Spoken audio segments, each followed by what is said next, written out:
नमस्ते प्रणाम दोस्तों, हमारे यूट्यूब चैनल में आप सभी लोगों का स्वागत है। हम दोनों बहन आप सब लोगों के लिए एक प्यारा सा विवाह लेके आए हैं। विवाह का गीत है, आप लोग को जैसा लगे जरूर बताइएगा। आज आज रच के हंसी ही हमारे साथ है ना ही तो रोज जो नहीं देखते ही भैया हो जब कैसन रहा था जीवन।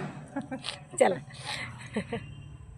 आज हम लोग प्यारा सा विवाह गीत लेकर आए हैं। आप लोग विवाह गीत सुनिए और आनंद लीजिए। तो मस्ती चलती है दोनों बहनों में। बाबा की सजिया पे माता दुखित भई, सुना स्वामी अरज हमार जी। बाबा की सजिया पे माता दुखित भई, सुना स्वामी अरज हमार जी। कन्या के जोगे बर खोज मोरे स्वामी, नाही त देबै बै परान जी। कन्या के जोगे बर खोज मोरे स्वामी, नाही त देबै बै परान जी। इतनी बचन सुनी बेटी के बाबा, धैली है घोड़े के लगाम जी। इतनी बचन सुनी बेटी के बाबा, धैली है घोड़े के लगाम जी। पूरबाई खोजे मैं पश्चिम खोजे, खोजी जे पूरा संसार जी। पूरबाई खोजे मैं पश्चिम खोजे, खोजे मैं पूरा संसार जी। खोजी खोजी बाप जब लौटे दुअरवा, बेटी डेवढ़िया के ठाढ़ जी। खोजी खोजी बे बाबा जब लौटे दुअरिया, बेटी डेवढ़िया के ठाढ़ जी।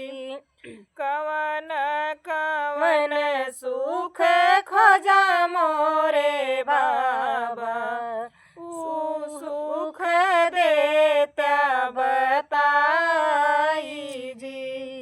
कवन कवन सुख खोजा मोरे बाबा, ऊ सुख देता बताई जी। राजा दशरथ ऐसन ससुर जे खोजे, रानी कौशल्या ऐसन सासू जी। राजा दशरथ ऐसन ससुर में खोजे, रानी कौशल्या ऐसन सासू जी। राम लखन ऐसा देवराज खोजे, राम ही ऐसन दामाद जी। राम लक्ष्मण ऐसा देवराम खोजे, राम ऐसन सुघर दामाद जी। इतनी बचन जब सुनही में बेटी, ढुरई नयनवा से नीर जी। कि इतनी बचन जब सुनही बेटी, ढुरई नयनवा से नीर जी।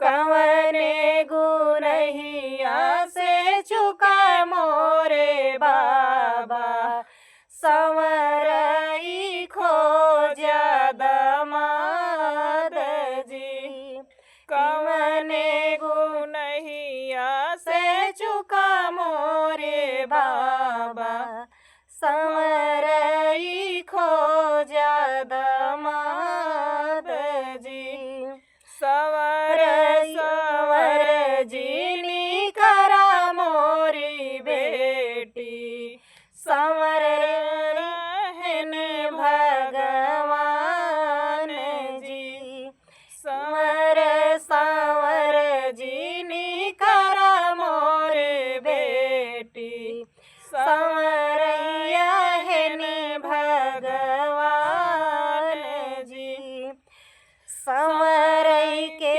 माथे तिलक भल सोहे ओइया हे श्री भगवान जी कि संवरई के माथे तिलक भल सोहे ओइया हे श्री भगवान जी।